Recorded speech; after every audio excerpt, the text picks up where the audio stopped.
Lots of pressure on the Prime Minister to try and make progress where perhaps President Biden or indeed Olaf Scholz weren't able to. And top of his agenda, presumably British hostages in all of this as well. That will surely lead the front of the British diplomatic effort in Israel today. Some 9 Britons missing in Israel since this war started on October the 7th. And we have had reports of James Cleverly, the Foreign Secretary, interacting with Qatar as an intermediary between Hamas in the Gaza Strip and the Israeli side, and of course Americans involved in that too. Qatar has been a mediator between several hostage situations, recently securing the exchange of some prisoners between the Russians and the Ukrainians. But it'll be what Rishi Sunak can achieve today on the ground in Israel that will take most of the attention.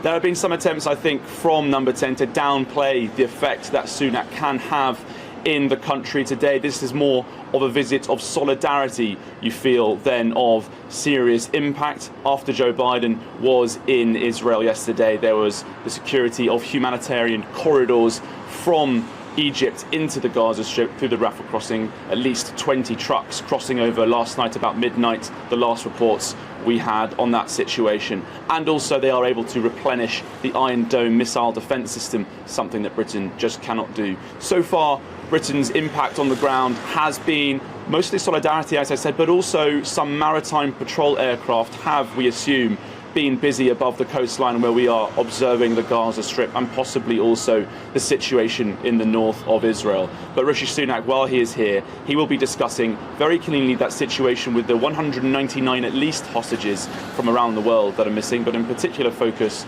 those 9 Britons whose fate is yet to be determined. OK, Charlie, thanks very much indeed. Well, we're going to take a look at your report into some of the issues surrounding all of this now.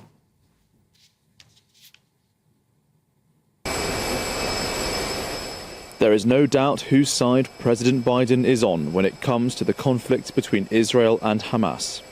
Mr. President, Joe, I want to thank you for coming here today. But he has softened his support for the destruction of Hamas with concern for civilian casualties and calls for humanitarian aid in Gaza.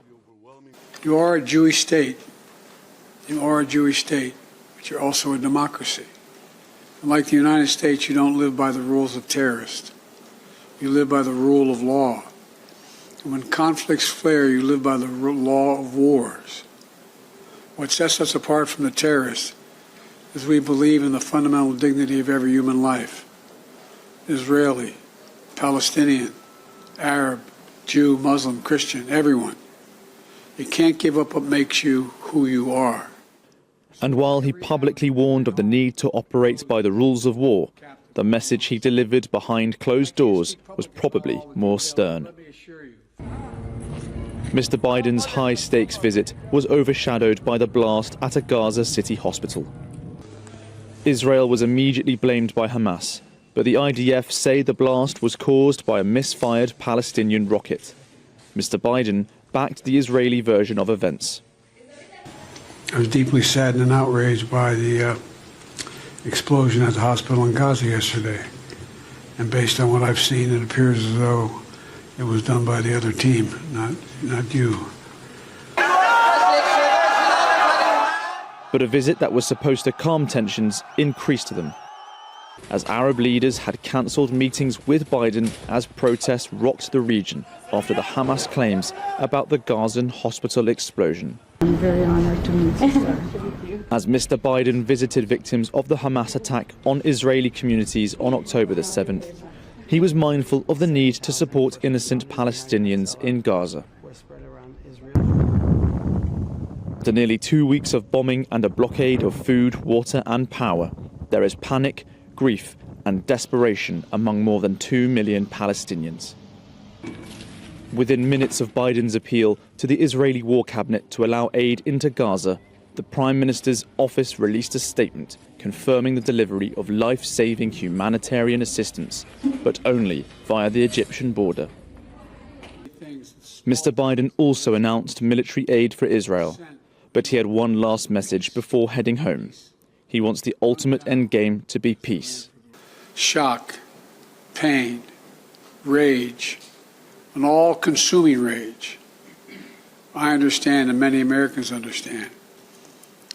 You can't look at what has happened here to your mothers, your fathers, your grandparents, sons, daughters, children, even babies, and not scream out for justice. Justice must be done. But I caution this: while you feel that rage, don't be consumed by it. But as he left Tel Aviv, Hamas rockets lit up the night sky. Charlie Peters, GB News, Israel.